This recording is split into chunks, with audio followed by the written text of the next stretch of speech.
to actions by the Republican-led General Assembly, who have done things like cut taxes and reform bad regulations.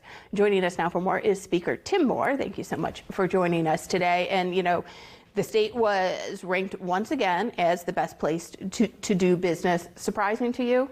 Not surprising at all. If you look at the track record of this legislature, particularly as it's been in a Republican majority, with, of course, bipartisan support, too, we've cut taxes, we've reduced regulations, we've invested in infrastructure, invested in education, really put a mindset toward economic development, workforce development, really improving the quality of life in our state.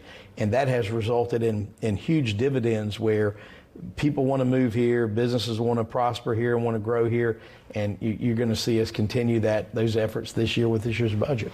Yeah, one of the things that probably gets the most debate about this is the tax issue of this. The Republicans have for years been cutting corporate taxes to try to help encourage businesses to come to the state. We've also seen individual income taxes going down.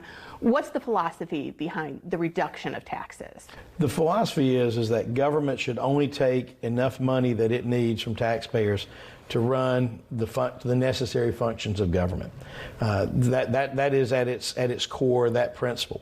If you do that and you allow more money to stay in the hands of citizens that they can spend in the economy, they can use to invest, that businesses can use to grow their business, to pay greater wages, you see what you see in North Carolina, which is continued economic prosperity. And it's important to point out too, Loretta, that North Carolina has been doing well even when other states have floundered.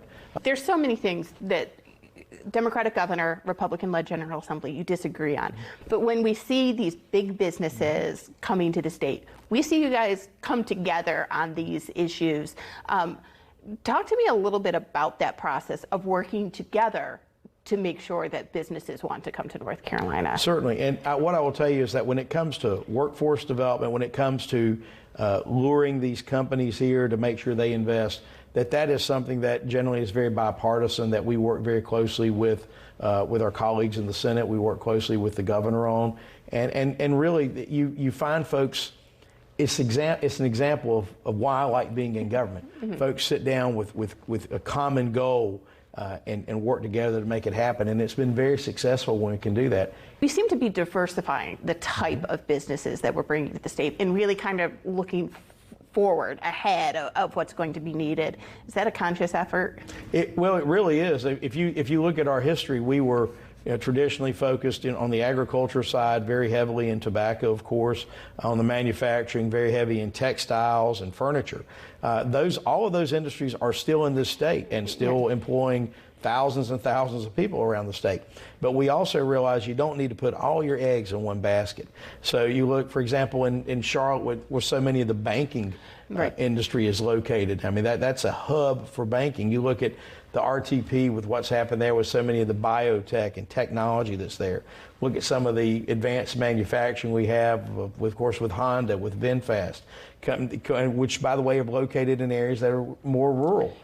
So these things work. But here's what happens. When you get companies coming to those rural areas, a couple of things you have to deal with. One, you need to make sure you got enough water and sewer. Right? So you'll see funding in the budget for that. You need to make sure you have a workforce. What's something you need for a workforce in the area? They got to have somewhere to live. So you got to make sure you have housing. So all of those things come into play. So North Carolina, we have a lot of problems, if you will, we're dealing with, but they're good problems because they're problems centered around how do we accommodate all of this growth that we're having.